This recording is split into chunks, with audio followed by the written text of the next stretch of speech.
పేద ప్రజల ఐక్యత, వర్ధిల్లాలి వర్ధిల్లాలి పేద ప్రజల ఐక్యత. జిందాబాద్ సిపిఎం పార్టీ, జిందాబాద్ సిపిఎం పార్టీ, సిపిఎం పార్టీ. వర్ధిల్లాలి వర్ధిల్లాలి పేద ప్రజల ఐక్యత, వర్ధిల్లాలి వర్ధిల్లాలి పేద ప్రజల ఐక్యత. ప్రభుత్వాలు ఏం చేస్తున్నాయంటే ఇంటి పన్నుని ప్రతి సంవత్సరం 15 రూపాయలు పెంచమని చెప్పారు. అంటే 100కి 15%, అంటే 100కి 15 రూపాయలు పెంచమని చెప్పారు. ఈరోజు మనకు వచ్చేటువంటి పన్నుకి అదనంగా 15% పెంచుతున్నారు. ఒక్కొక్క దగ్గర అది 2 నుంచి 8, 12, 13 అట్లా పెంచుకుంటూ పోతూ ఉన్నారు. అయితే మనకు సరైనటువంటి కూలి దొరకడం లేదు. ఒకవేళ కూలి ఉన్నా కూడా వేతనం లేదు. వేతనం ఇవ్వకపోగా నిత్యావసర సరుకులు పెరుగుతూ వస్తూ ఉన్నాయి. ఒకవైపు కందిపప్పు రేట్లు పెంచుతున్నారు, ఇంకొక వైపు పౌర్లు ధరలంట, ఏసీ ధరలంట.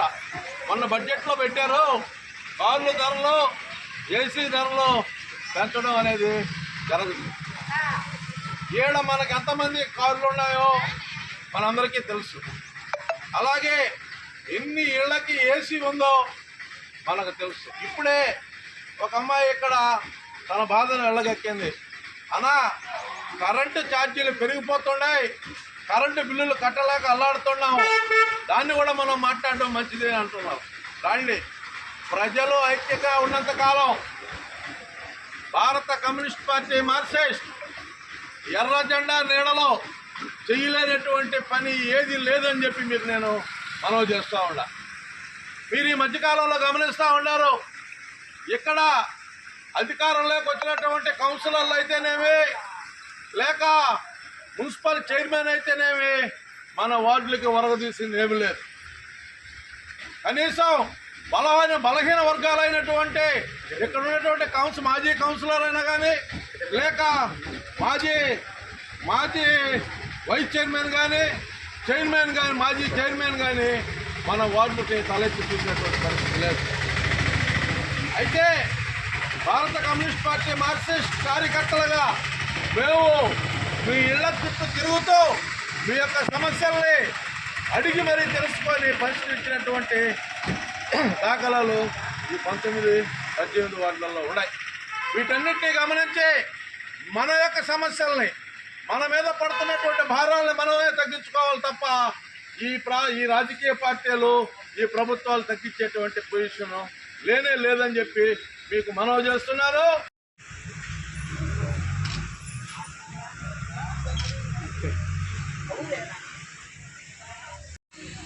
పదిహేడు, 19, 20 వార్డులకు సంబంధించి పేద ప్రజలు సచివాలయం దగ్గరకు వచ్చి వాళ్ళ ఆర్తనాదాలు వినిపించడం జరిగింది. ఆ ఆర్తనాదాలు ఏమంటే, ప్రభుత్వాలు 198వ జీవో ద్వారా ప్రతి సంవత్సరం పెంచడం జరుగుతూ ఉంది పన్నులు.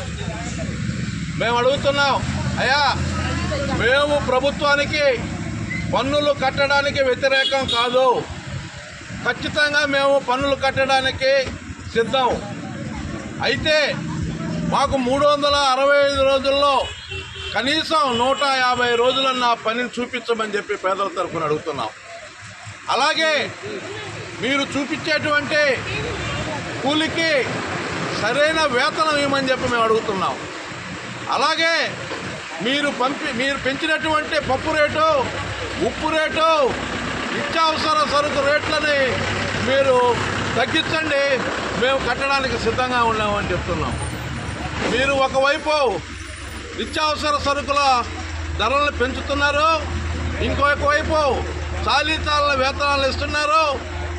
మీ ప్రభుత్వాలు ఒక 20 సంవత్సరాలకు వెనక ఆలోచిస్తే అది ఏ ప్రభుత్వం అయినా కానీ పేదలకి కూలి పెంచినటువంటి పరిస్థితి లేనే లేదు. అలాగే ఉద్యోగస్తులకి జీతాలు ఇచ్చినటువంటి పరిస్థితి లేదు, జీతాలు పెంచినటువంటి పరిస్థితి లేదు. మరి ఎందుకు కట్టాలని చెప్పి అడుగుతున్నాం. ఎందుకు మీరు పెంచినటువంటి పన్నుల్ని మేము అంగీకరించాలని చెప్పి పేదల పక్షాన్ని అడుగుతున్నాం. మేము మనవి చేస్తున్నాం, ఇప్పటికైనా మీరు 198వ జీవోను రద్దు చేయండి. పేదల మీద భారం వేయకుండా ఆ జీవోని ఎత్తివేయాలని చెప్పి సిపిఎం పార్టీగా డిమాండ్ చేస్తున్నాం.